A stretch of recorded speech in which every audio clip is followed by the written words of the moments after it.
Amén. Bueno, mis hermanos, que el Señor nos bendiga en esta tarde. Primeramente quiero saludar, ¿cierto?, a los hermanos que puedan estar conectados y también a la congregación que quizás pueda ver esta grabación, este video, de una forma diferida. Quizás mañana o en algún tiempo que usted pueda conectarse, ¿cierto?, y poder revisar y ver los cultos. Eh, es de mucha bendición. Este culto es especial porque hemos propuesto en nuestro corazón, ¿cierto?, con nuestro hermano Antonio y también autorizado, ¿cierto?, por nuestros oficiales diáconos de este lugar, para poder estudiar los días martes, hacer una predicación un poco diferente, que no deja de ser predicación, claro que sí, pero sí quizás en algún sentido un poco más de estudio bíblico, donde se dé una dinámica un poco más práctica, una dinámica donde podamos interactuar, ¿cierto? Donde quizás usted como hermano que nos está viendo puede hacer alguna pregunta ahí en el chat, ¿cierto? En la transmisión, o también nuestro hermano acá coordinador también la puede hacer.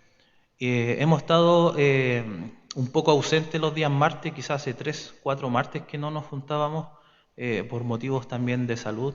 Yo estuve bastante resfriado y no nos podíamos juntar, pero hoy se ha dado el tiempo, Dios ha puesto, ¿cierto?, los medios para que todo se cumpla, porque Dios es soberano. Como decía mi hermano Antonio, estamos estudiando el Evangelio de Juan y el Evangelio de Juan es una tremenda bendición poder estudiarlo expositivamente, versículo tras versículo, cronológicamente también, lo cual eso significa que vamos a ir por cada capítulo, ¿cierto?, versículo tras versículo, y vamos tocando distintos temas, distintas eh, temáticas que tiene dentro la palabra de Dios, y tratar de exhortar también de una forma práctica, no tan densa, aunque igual vamos a conocer algunas palabras en griego, ¿cierto?, en el idioma original que se escribió la escritura, eh, pero lo importante, hermanos, es poder estudiar, y usted no se imagina la bendición que hay detrás de cada libro estudiándolo de una forma expositiva, ¿ya? Muchas iglesias están haciendo esto, ¿ya?, de poder meterse a escudriñar a un libro, ya puede ser Lucas, Mateo, Efesios, el libro que sea, ¿cierto?, o que Dios ponga en el corazón del maestro, del predicador o del pastor de la iglesia. Y como les digo, hay una bendición tremenda en poder estudiar la palabra de Dios versículo tras versículo. Y haciendo también un poco, vamos a ir a la lectura, pero haciendo también un poco de introducción para que podamos comprender el mensaje de hoy. Hemos visto en el Evangelio de Juan, en el capítulo 1, también los invito a abrir su Biblia, si es que la tiene a mano, ¿ya? El libro de Juan, y Yohanan en el griego. Hemos visto en el capítulo 1, hemos enseñado y también hemos escudriñado la palabra de Dios del versículo 1 al versículo 11. Ahí quedamos y hemos, como les digo, introducido y explicado versículo tras versículo, también temáticamente.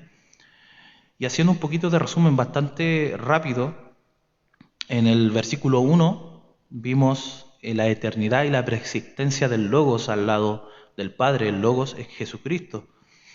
En el 2 reafirma, ¿cierto?, el versículo 1. El versículo 3 reafirma que Jesucristo es el Creador.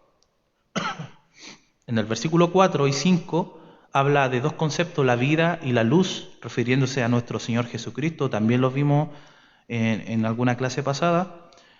Y del 6, 7, 8, 9, vimos el ministerio de Juan el Bautista, el precursor, el heraldo, ¿cierto?, el anunciante de este verbo, de este logos, la palabra encarnada de Dios mismo. Y la última clase vimos el versículo 10 y 11, donde hablamos del contraste de la incredulidad de no creer en Jesucristo. El contraste, hay un contraste ahí porque lo que vamos a leer ahora habla del grupo que cree en Jesucristo como único y personal Salvador, como el Dios eterno, como el Dios de la vida y la luz, como el Dios Salvador, la segunda persona de la deidad o de la Trinidad. Así que el mensaje de hoy, el estudio de hoy, está en Juan 1, 12 y 13. Esos versículos vamos a leer. Para que lo busque ahí. Entonces la palabra del Señor, como dice el hermano Alejandro, me gusta cuando el hermano Alejandro dice la eterna y poderosa palabra del Señor. Dice, del 12, mas a todos los que le recibieron, a los que creen en su nombre, le dio potestad de ser hechos hijos de Dios, los cuales no son engendrados de sangre, ni de voluntad de carne, ni de voluntad de varón, sino de Dios. Ahí está el mensaje de hoy. Vamos a exhortar esos dos versículos 12 y 13 y vamos a amarrar también esta idea que el evangelista Juan el apóstol escribe haciendo este prólogo. Porque recuerden, hermanos, que del versículo 1 al 18 de Juan 1, del Evangelio de Juan capítulo 1, es el prólogo. Y el prólogo, si usted ve en algún libro, ¿cierto? En algún libro se va a dar cuenta que el prólogo es la presentación de los temas que contiene tal libro, dicho libro. Entonces Juan el Evangelista, a pesar de escribir esto en el primer siglo, los primeros 100 años, ¿cierto? Los eruditos dicen que lo más probable es que haya escrito el 97, 98 después de Cristo, a una edad de ya estar anciano, escribe este evangelio. Muchos se atreven a decir también que este evangelio complementa el Apocalipsis. Le llaman el libro de Apocalipsis número 2. Porque si usted se da cuenta, cuando uno lee Apocalipsis y lee Juan, aparecen temas muy similares. La deidad de Cristo, el reinado de Cristo, el regreso de Cristo, la resurrección de los muertos, las copas de la ira, las trompetas, ¿cierto? Periodos bastante del día de la ira del Señor, ¿cierto? La tribulación, cielos nuevos, tierra nueva, el juicio del gran trono blanco, etc. Y aparecen temas que se parecen mucho al Evangelio de Juan. ¿Por qué? Primeramente porque el autor es Juan mismo. Juan el apóstol escribe el Evangelio de Juan y escribe el Apocalipsis y aparte escribe 3 epístolas, primera de Juan, segunda de Juan, tercera de Juan, lo cual hace un total de 5 libros escritos por el apóstol amado, o como decía él nunca se refirió a sí mismo como el apóstol Juan, sino que el discípulo que a Jesús amaba. Entonces, este cuarto estudio del libro de Juan que estamos estudiando, ¿cierto? Vimos la clase anterior, del 6 al 11, como le mencioné, donde abordamos 2 temas principales. Recuerde, siempre es bueno hacer una introducción de la clase anterior para poder asirnos y agarrarnos del tema que viene hoy. El principio del ministerio de Juan el Bautista fue la clase anterior y el rechazo del mundo hacia el Salvador. Ya, 2 temas muy importantes, ya que el ministerio de Juan el Bautista nos deja claro principios de cómo nosotros podemos ejercer nuestro ministerio de predicar a los, como decía nuestro hermano Antonio hace unos minutos atrás, cómo podemos nosotros predicar el Evangelio a las demás personas que no conocen al Señor, que no conocen a Dios, que no conocen el Evangelio, que no pertenecen a la iglesia. Y ese es el propósito de nuestra vida. Aunque usted no lo crea, hay muchos cristianos o personas que se dicen ser cristianas que dicen, mi propósito es venir a tener una familia, aunque Dios bendice con una familia, con hijos, con casa, con autos, con terrenos y muchas cosas, ¿cierto?, que son para nosotros añadiduras por pertenecer a este reino celestial. Pero no se olvide que el propósito de nosotros Fuimos creados para alabanza de su gloria, principalmente para predicación del Evangelio. Dios ocupa a cada integrante de su reino, de la iglesia, de los que pertenecemos y estamos en el cuerpo de Cristo para diseminar y poder predicar el Evangelio. Corporativamente, dentro de este cuerpo, Dios ocupa, ¿cierto?, a los jóvenes, a los niños, a los ancianos, a los adultos, a las hermanas, las señoritas, en distintas partes donde nosotros testificamos acerca de la vida y de la luz y somos luz del mundo. Somos una luz derivada. ¿Se acuerda del estudio? Cuando hablamos de la vida y de la luz, somos una luz derivada, una lámpara portátil, dice ahí en el griego. La luz en sí es Jesucristo, pero Él nos enciende a través del Espíritu Santo y nosotros repartimos esta luz predicando. Ese es el propósito de la vida de nosotros. Si usted no tiene ese propósito, déjeme decirle que lo más probable que no esté cimentado en una buena doctrina, ¿cierto? O ni siquiera posea la salvación. Así de radical es la Biblia. La persona que posee la salvación tiene un deseo inminente en cualquier momento de hablar de Jesucristo.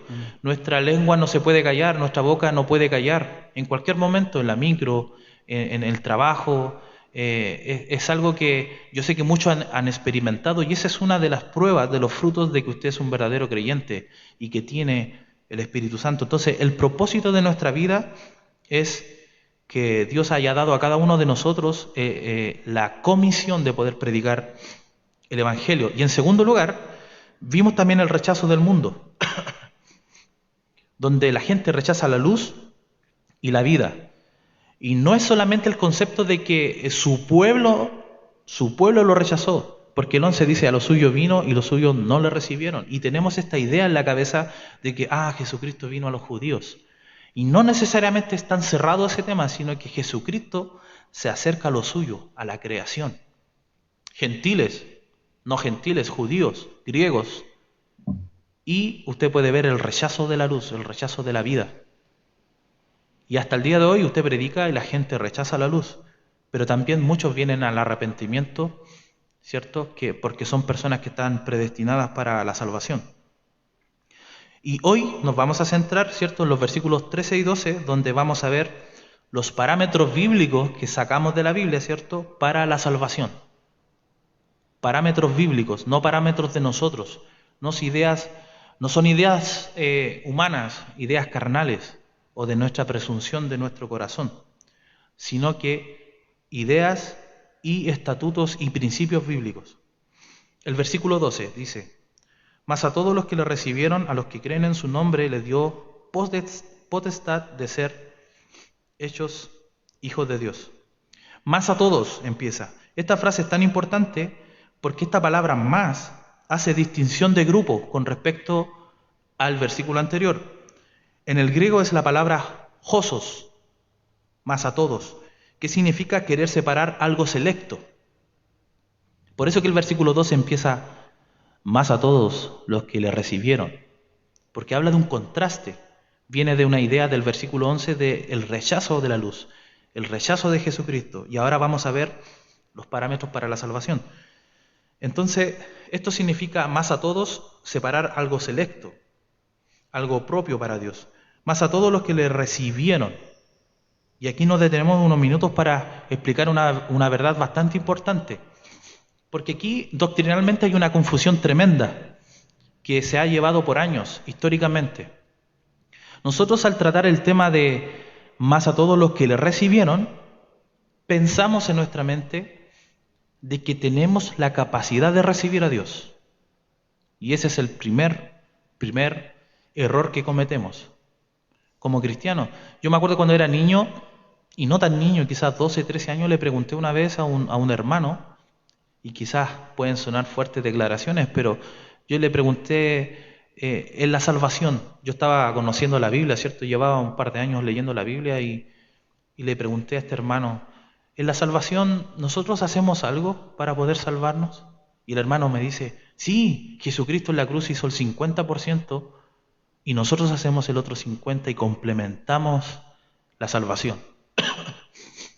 Y esta idea se llama, en la teología, lo voy a explicar bien lentamente para que usted lo pueda entender, en la teología se llama sinergismo, donde la salvación es un compendio de dos partes, donde Dios hace una parte y nosotros hacemos la otra. Sinergismo, no se olvide de ese concepto. Pero leyendo la Escritura yo me empecé a dar cuenta de que Pablo, sobre todo el apóstol Pablo, exhorta a las iglesias, ¿cierto?, que es el apóstol por excelencia, hablando de doctrina o adoctrinando a la iglesia, donde él explica de que la salvación es todo lo contrario, es monergista, que pertenece solo a Dios, que solo Dios hace la obra completa. La justificación, ¿cierto?, cuando creímos en la cruz, la santificación, que es la vida que estamos viviendo ahora en este mundo a través del Evangelio y el poder del Espíritu Santo que nos da la capacidad, el poder, la potencia, la energía para santificarnos, y la glorificación, que es un estado futuro que nosotros esperamos con todas ansias y de todo corazón, resurrección de muertos, y los que estemos vivos vamos a ser cambiados en esta glorificación. Entonces la salvación está garantizada. Entonces ya estamos entrando un poco más en lo profundo, en dos estilos de predicación del Evangelio: monergista, que pertenece solo a Dios, y sinergista, Dios y el hombre complementan y completan la salvación. El tema de recibir a Cristo entonces es complejo en cierto modo. Es un tema muy debatido en la teología, como le comentaba. Y es tan importante darle el realce que debería tener, porque recibir a Cristo es muy importante, porque está ligado a la salvación. Ahora voy a hacer una aclaración para que usted no se confunda. El hecho de que la salvación sea solo de Dios no implica que Dios esté negando que tenemos que recibirle, porque sí llega un momento en que lo vamos a recibir como hombres. En ningún momento estoy explicando eso de que nosotros no tenemos que llegar a recibir a Dios.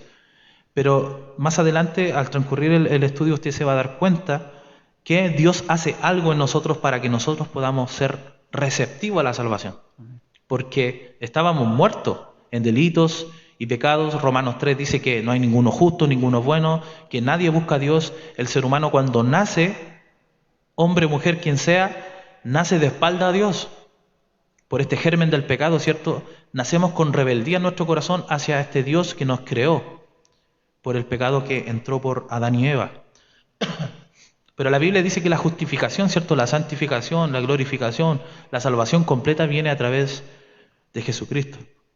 Entonces todos los salvos, todos los que pertenecemos a la iglesia, hemos recibido a Cristo en algún momento de nuestras vidas, los verdaderos salvos. Claro que sí, o si no, no tendríamos la salvación. Es tan simple como eso, es tan práctico como eso.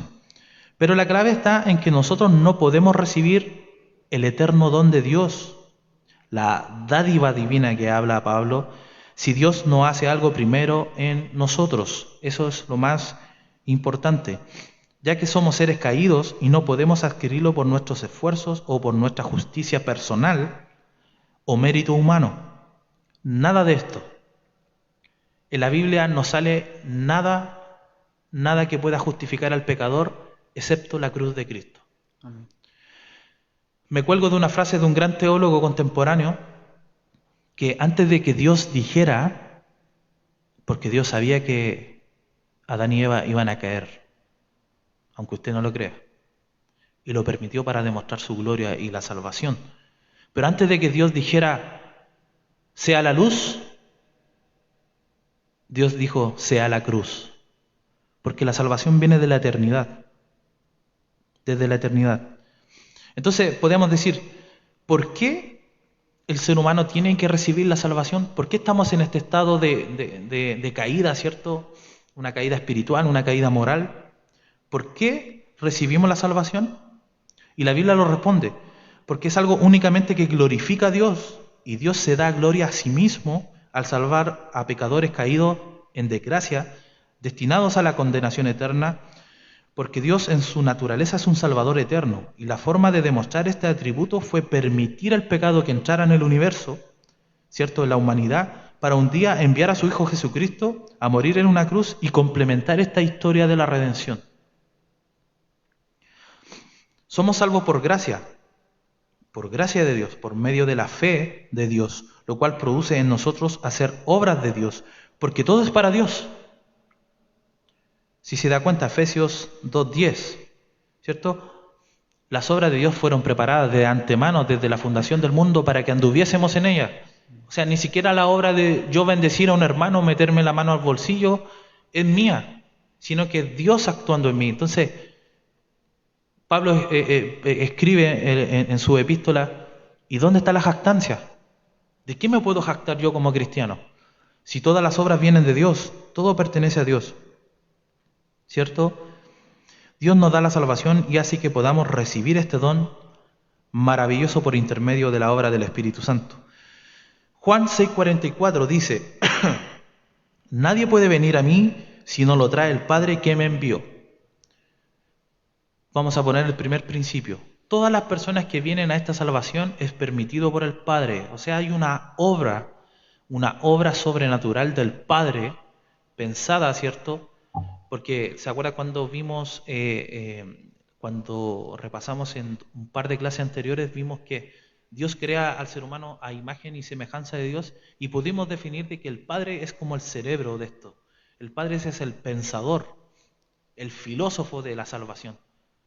Quien la lleva a cabo, obviamente, es Jesucristo en la cruz, porque Él baja, ¿cierto? Toma cuerpo humano, le fue preparado cuerpo, dice la Biblia, y el que sella la salvación, el que nos garantiza, dice Efesios 1, tenemos una garantía, es el Espíritu Santo. Entonces es una obra netamente trinitaria de nuestro Dios, un Dios en tres personas. Nadie puede venir a mí si no lo trae el Padre que me envió. Todo salvo lo trae el Padre a Jesucristo. Juan 6:65 dice, por eso os he dicho que ninguno puede venir a mí. Imagínense, la raza humana está imposibilitada de venir a Cristo. No sé si usted puede ver esto, no lo estoy inventando yo, sale en la Biblia. Por eso les he dicho que ninguno puede venir a mí si no le fuere dado del Padre. El Padre es el que da en su soberanía, en su voluntad soberana, poder venir a esta salvación. Nosotros predicamos, pero la obra es de Dios. Grabémonos ese concepto, ese precepto. La obra es del Espíritu Santo. Es una obra interna donde el Espíritu Santo usa la Biblia para dar vida. Por eso que uno de los métodos, quisiera, si usted quiere llamarle así, técnica o método, para predicarle a una persona es memorizar mucha Biblia, sobre todo el Evangelio de Juan, porque es altamente evangelístico. Entonces dijimos que en contraste del versículo 12 a lo que dice el versículo 11, es la incredulidad del mundo rechazando la luz verdadera y la vida que reside en Jesucristo. Este odio que el mundo siente hacia el Evangelio, hacia Cristo mismo, aún así no invalidan el plan eterno de Dios que consiste en dar vida a los muertos espirituales, ¿cierto? Dentro de los salvos, aunque no voy a ahondar en este tema, pero sí podríamos hablar más adelante, dentro del grupo de los salvos, técnicamente en la teología se conoce como un grupo de predestinados, porque Dios predestina a gente, ¿cierto? A muchos profetas le dijo, te escogí desde el vientre de tu madre, Dios lo escoge, ¿cierto? Pero también reconocemos que hay un llamado universal a la gente a venir a Cristo. La Biblia dice en Juan 6:37, todo lo que el Padre me da vendrá a mí, predestinación. Todo lo que el Padre ya tiene reservado para Cristo vendrán a mí. Y si Jesucristo es Dios, ¿podemos negar la palabra de Dios y decir Jesucristo se va a equivocar? ¿Alguno de los predestinados no va a llegar y va a resistir la gracia de Dios? Todos van a llegar. De hecho, la Biblia dice que Jesucristo va a venir cuando se cumpla el tiempo de los gentiles, que corresponde a la iglesia.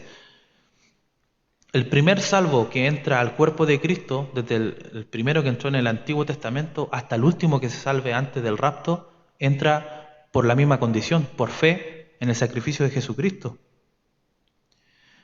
Todo lo que el Padre me da vendrá a mí, como le digo, predestinados. Al que a mí viene, no le echo fuera. O sea, hay un llamado universal.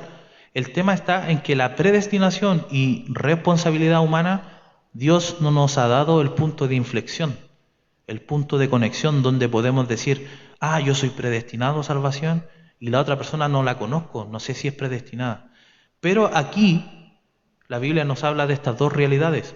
Sí hay predestinación, como muchos personajes en las redes sociales se graban y atentan contra la palabra de Dios diciendo que la predestinación es del diablo, y eso es una herejía, eso atenta contra el plan divino de nuestro Señor Jesucristo, pero también hay un llamado universal, que solo Dios sabe quiénes van a venir al arrepentimiento. Recibieron, en griego es la palabra lambano, que significa agarrar, o obtener, o asir. Recibir a Cristo es más que un mero reconocimiento intelectual. Yo siempre lo he dicho en las predicaciones y en los estudios, hay mucha gente que dice, sí, yo creo en Cristo, fue un gran profeta, fue un personaje histórico. Muchos, incluso ateos, dicen reconocer a Jesucristo en sus escritos, que fue un personaje que vino a enseñar una moral, pero la Biblia nos dice, sobre todo en este Evangelio, que Jesucristo es Dios en la carne, que va a ser la próxima clase, Juan 1:14, donde dice, ya que el Verbo fue hecho carne y vimos su gloria, etc. Entonces, recibir a Cristo es más que un mero reconocimiento intelectual de todas las afirmaciones sobre Jesucristo. Entonces, ¿qué significa recibir a Cristo? Significa creer en Él. Porque seguramente todos estábamos pensando que yo recibo a Cristo porque yo le abro mi corazón a Él.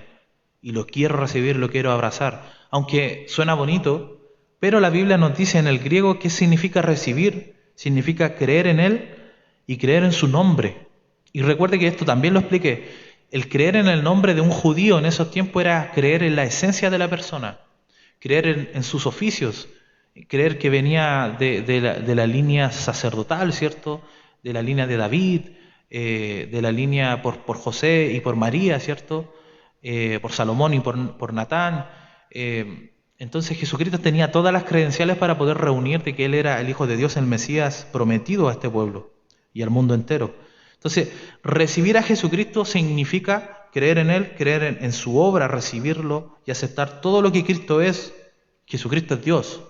Si usted recibe a Cristo, va a recibir esa verdad en su corazón, en su espíritu, y todo lo que tiene que ver con su esencia divina, su deidad, su humanidad y todo lo que Jesucristo hizo en su ministerio terrenal. Entonces la fe salvadora real acepta a Jesucristo en todo lo que las Escrituras revelan de Él, haciendo nuestro Salvador personal y Señor de nuestras vidas. No se olvide de este concepto. Recibir a Cristo también es hacerlo nuestro Salvador personal, pero también nuestro Señor. Porque hay mucha gente que se representa, levanta la mano en la multitud y dice, Jesucristo es mi Salvador, pero no es mi Señor. ¿Por qué? Porque el señorío, ¿cierto? La palabra en el hebreo para Señor es Elohim, ¿cierto? Nuestro Dios, Elohim, es someterse a Dios. Si Dios tiene una moral, ¿cierto? Dios tiene leyes morales, rituales, ¿cierto? El bautismo, la Santa Cena, etcétera, asistir, congregarse, tener paz en nuestro corazón y muchas cosas dentro de la realidad del Evangelio, pero hay gente que no se somete a esto. Y entonces uno de los frutos, una de las características verdaderas de que una persona es hijo de Dios es que se va a someter al señorío de Cristo. Ese también es un filtro para que usted diga, esta persona sí se somete a los preceptos bíblicos. Recuerde, hacer a Jesucristo nuestro Salvador personal y Señor de nuestras vidas. Es Dios quien da la potestad de ser hechos hijos para Dios. La palabra en griego, exousia, significa potestad, ¿cierto? La autoridad, el derecho, la jurisdicción, el poder o la potencia de hacer hijos para Dios. Dios es el que otorga la capacidad o la competencia para tener el título de hijo de Dios. Y lo vamos a explicar a continuación. Solo es obra de Dios. El que nos creó físicamente, ¿cierto?, tiene la potestad de crearnos espiritualmente. Segundo nacimiento, el nuevo nacimiento que hablaremos en el Evangelio de Juan en el capítulo 3, en la conversación con Jesús y Nicodemo, más adelante. Entonces seguimos exhortando el versículo, los cuales no son engendrados de sangre. Y la palabra en griego para sangre es haima, lo que significa parentesco de sangre o ADN. Tú no te haces hijo de Dios porque tu padre es cristiano. Entonces esto significa que no es por legado familiar o descendencia que te conviertes en un hijo de Dios. No viene de tus ancestros o tus padres, tus abuelos, bisabuelos, tatarabuelos. No. Tampoco voluntad de carne, lo cual significa que son esfuerzos humanos, obras humanas, esfuerzo personal, alguna obra de justicia o mérito humano, como otras religiones practican. Mérito humano, mérito físico de poder agradar a Dios, quizás caminar de rodillas muchos kilómetros, azotando su cuerpo. No. El único azote que vale fueron los de Cristo en la cruz para nuestra justificación y salvación. Y voluntad de varón significa o se refiere a los actos de otras personas o algún sistema sacramental, algún sistema de religión llevado a cabo por nuestros sacerdotes o alguien que nos pueda representar. No te volverás un hijo de Dios mediante el legado familiar, no te vas a volver hijo de Dios mediante el esfuerzo personal y no te vas a volver un hijo de Dios mediante un sistema hecho por hombres. Eso es lo que dice hoy la palabra de Dios en el versículo 12 y 13. Es tan práctico como eso, hermanos. No hay que agregar más y quitarle. Más a todos los que le recibieron. ¿Qué significa recibir a Cristo? Creer en su esencia divina, que Él es preexistente, coexistente, autoexistente porque existe por sí mismo. Él es el creador de todas las cosas, Él es la luz y la vida, Él es el Mesías, Él es el sacerdote. ¿Usted sabía que Jesucristo tiene una obra sumo sacerdotal hoy en el cielo intercediendo por todos los salvados? La carta de Judas cierra diciendo, y para aquel que es poderoso para guardarnos sin caída. Primera de Juan dice, somos guardados por el poder de la fe. Efesios 1, somos guardados por las arras del Espíritu. Nuestro Dios trino tiene una garantía trina, por así decirlo. Los tres están dentro de nuestra salvación. Y cuando usted recibe a Jesucristo, no solamente recibe a Jesucristo, recibe a Dios, al Dios eterno, Padre, Hijo, Espíritu Santo dentro de nosotros. Más a todos los que le recibieron, los que creen en su nombre. Esa sería una condicionante de poder creer en el nombre de Jesús, ¿cierto? El Yahweh del Antiguo Testamento, el tetragramatón. Yahweh, el nombre original de Dios es Yahweh, no Jehová. ¿Por qué no Jehová? Porque en la historia un sacerdote, en el 1800, un sacerdote jesuita juntó la palabra Elohim con Yahweh y sacó las vocales de Elohim y las juntó con el nombre de Dios y resultó Jehová o Jehová. Y ahí la iglesia empezó a enseñar universalmente que era Jehová. Pero el nombre de nuestro Dios es Yahweh, que significa yo he sido, siempre he sido, yo soy y lo seré por la eternidad. Lo cual equivale a yo soy el alfa y el omega, el principio y el fin, el primero y el último. Ese es el nombre de Jesús. A los que creen en su nombre, ¿creemos que Jesús es eterno? Eso es creer en su nombre. Les dio la potestad de ser hechos hijos de Dios. Tenemos la autoridad de ser hechos hijos de Dios solamente por Dios mismo, los cuales no son engendrados de sangre, ya lo explicamos, ni de voluntad de carne, ni de voluntad de varón, sino solamente de Dios. Así que esos son los parámetros bíblicos en este estudio de hoy para poder entrar a la salvación. ¿Y cuál es? La obra de Dios, la obra de Cristo en la cruz. Nada más. Va a llegar un momento en que sí vamos a explicar algunos temas, cómo depositar la fe, cómo el pecador llega, ¿cierto?, a esta fe, pero se va a dar cuenta de que todas estas piezas arman este gran rompecabezas, ¿cierto?, por ocupar el término, y vamos a entender que la obra de Dios es monergista, es solo obra de Dios en el pecador. De hecho, un gran teólogo contemporáneo dice de que lo único que puso el ser humano, el hombre, la mujer, para ser salvo, fue su pecado. Porque si no hubiera habido pecado, no hay salvación, ¿cierto?, ni remisión de pecado. La Biblia dice, sin derramamiento de sangre no hay remisión de pecado. Había que pagar un precio alto. Y el pecado contra Dios es un pecado, una ofensa eterna, es injusticia, dice Primera de Juan, hacia Dios. Entonces, si el pecado fue un pecado eterno contra Dios eterno, la única forma, la única paga del pecado era que viniera alguien eterno a pagar por nosotros, a pagar en nuestro lugar. Esta sustitución que hace Jesucristo, donde yo, hombre pecador, él, hombre pecador, depositamos nuestra fe en Jesucristo y Él se pone delante y dice: Padre, yo quiero justificar a estos seres humanos, a mis hijas, a mis hijos, que han depositado la fe en mí. Y Dios, al mirar al mundo, ya no nos ve como Alex o como Antonio, nos ve en Jesucristo. Y Jesucristo es justo. Por eso somos justificados. La idea es que podamos entender estos conceptos. ¿Cierto? Al último de la Biblia, por ahí en algún libro, se me va la cita, dice que la fe del justo, perdón, que la oración del justo puede mucho, es eficaz. ¿Pero cuál justo? ¿Mi justificación por mis obras? No, es la justificación de Jesucristo. Si nosotros oramos, oramos al Padre en el nombre de Cristo por la intercesión del Espíritu Santo, pero Dios nos escucha por los méritos del justo Cristo. Nadie más. Ahí vamos aprendiendo más. Pero, mis hermanos, no sé si puede haber alguna pregunta o mi hermano quizás quiera formular alguna antes de orar y dar gracias por este estudio y mensaje. Amén. Sí. Para el Señor la honra y la gloria. Sí, amén. Amén. Sí, por si algún hermano tiene en su corazón preguntar algo, que pregunte con toda confianza, no sintiendo miedo, si aquí estamos todos para aprender.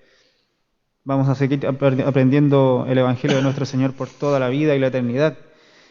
Sí, realmente tengo preguntas y también quería, no sé, cuando usted predicaba se me ocurría incluso que quizá hayan personas que, creyendo haber hecho alguna buena obra tan grande, no sé, o una muy buena obra, por ejemplo, sacrificando su propia vida o arriesgando su vida para salvar la vida de otro, sea ganador del cielo, sea alguien que se gane el favor de Dios a través de cierto sacrificio, arriesgando su propia vida para salvar a otra persona que, no sé, que lo están asaltando, que se esté ahogando, pero la Biblia es tajante. Sí. O sea, la salvación es por gracia, por medio de la fe, a través de la obra del Señor Jesucristo. O sea, Sí, claramente. Respondiendo eso bastante rápido en honor al tiempo, Efesios 2:8 y 9 dice: porque por gracia sois salvos. La gracia es el don inmerecido de Dios por medio de la fe. Y la fe también es un don de Dios, aunque usted no lo crea. Aunque el hombre tiene la responsabilidad de ejercer la fe, que es otro tema. Esto, y aquí la Biblia no lo declara y lo aclara, dice: esto no de vosotros. O sea, ¿qué significa? La gracia y la fe no es de ustedes, seres humanos, pues es don de Dios. No por obras, para que nadie se gloríe. Porque si fuera por obras, llegaríamos al cielo y diría: Señor, yo hice esto, y me salvé. Voy a ganar tu favor, Señor, y voy a entrar al reino. No por obras para que nadie se gloríe. Porque somos hechuras suyas, creados en Cristo Jesús para buenas obras, las cuales Dios preparó de antemano para que anduviésemos en ellas. Ahí están las obras. Todo lo que nosotros podemos hacer en nuestra vida ya están en la Biblia, escritas desde hace mucho tiempo. Así que no nos gloriemos, no nos vanagloriemos, como mucha gente lo hace. No sé si usted lo ha visto en las redes sociales, que dice: fui a ayudar a un necesitado, y se saca una foto y lo sube ahí. No, todas las obras que Dios hace a través de sus hijos van a quedar en el anonimato y van a ser pesadas en el tribunal de Cristo. Amén. amén. Algo que también quiero decir que encuentro que es bastante grave, muy, muy grave, es cuando, por ejemplo, nosotros, la Iglesia Metodista Pentecostal, que vamos a la calle y predicamos el Evangelio, creo que no es correcto que nosotros vayamos a la calle y empecemos a decirle a las personas que el Señor lo ama. Y basando nuestra predicación en que el Señor ama a los pecadores. Y ese no es el Evangelio. Y es algo gravísimo, creo yo, por lo que he estudiado el Evangelio este tiempo, no sé, quizás 2 años ya que llevo estudiando, y me parece algo gravísimo en contra del Evangelio del Señor Jesucristo. El Evangelio, esa obra de redención que hizo el Señor, nosotros no somos nadie, absolutamente nadie, para llegar a la calle y predicar algo que no es el Evangelio, porque solo a través del Evangelio está la salvación para el no creyente. Exactamente. Sí. Bueno, yo entiendo la pregunta del hermano de esta forma. Fuera de Cristo no hay salvación. Él es el camino, la verdad y la vida, y nadie va a llegar al Padre, al reino, si no es a través de Jesucristo. Respondiendo a la pregunta del hermano, y aquí podemos extender también este conversatorio, también me cuelgo de una idea teológica de un gran teólogo, ¿cierto?, para poder responder esto. Dios en la Biblia muestra su amor y hay distintos tipos de amores, por así decirlo, dentro de la deidad de nuestro Señor. Podemos ver que Dios, por un lado, es amable y benevolente y ama al mundo, y dice la Biblia que Él manda lluvia, por ejemplo, dice en un versículo, sobre justos e injustos. Los injustos son los que no están justificados, ¿cierto? Y los justos serían todos los que pertenecemos a la iglesia y estamos dentro del cuerpo de Cristo. Cuando llueve, no llueve selectivamente, arriba de una casa de un impío versus arriba de una casa de un cristiano, llueve por igual. Entonces podemos ver este amor benevolente de Dios que es de una forma universal. Pero también la Biblia nos muestra que dentro de la Escritura hay un amor complaciente, un amor donde Dios se complace en sus hijos, en sus justificados, sus salvos, sus hijos adoptados al cuerpo de Cristo, y ahí en ese amor no podemos decir que Dios ama a todo el mundo. Por eso hacemos esta distinción y esta precisión. De hecho, se lo puedo asegurar y corroborar con la Biblia. En Salmo 7:11 dice: Dios es juez justo y Dios está irado contra el impío todos los días. Dios está irado con el pecador, dice en Romanos 8, 7 y 8, por ejemplo. Él busca la destrucción del pecador, dice. Esta es una verdad bíblica y es dura, porque Dios no se complace en la maldad, Dios no es maldad, no es oscuridad, ¿cierto? Y Dios no es tentado por el mal. La única forma de agradar a Dios es a través de Jesucristo. Entonces este amor complaciente, este amor que Dios nos da en términos de salvación, es solamente a través de Jesucristo. Entonces cuando decimos Dios te ama, ojo, ¿a qué amor nos estamos refiriendo? Porque claro, Dios quiere que la persona venga al conocimiento, ¿cierto? Que venga al arrepentimiento, pero en las obras de los insensatos, de los inicuos o de los mundanos, como quiera usted llamarlo, Dios no se glorifica en eso. Dios es un juez justo y como Él es justicia, Él está en contra del pecado. Entonces ahí no hay una relación de amor y de paz. Romanos 5:1, ¿se acuerdan de Romanos? Justificado, pues por la fe tenemos paz para con Dios. O sea, la persona que está en la relación con Jesucristo es porque tiene una relación orgánica, viva, dinámica, ¿cierto? En comunión con nuestro Señor, y esa persona está en paz con Dios. Pero el pecador es su enemigo y Dios busca la destrucción del pecador, nos enseña la Biblia.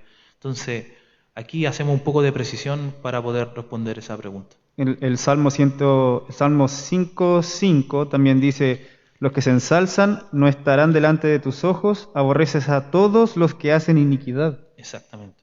Entonces, es claro, hay un aborrecimiento de Dios hacia el pecador. Sí. Pero pasa también que lo tomamos en el Evangelio de Juan, capítulo 3, versículo 16, porque de tal manera amó Dios al mundo. Sí. Entonces, es el amor universal demostrado por el sacrificio, ¿cierto? Que el sacrificio potencialmente, claro que puede abarcar todo el mundo, pero la pregunta es, ¿todo el mundo se ha arrepentido?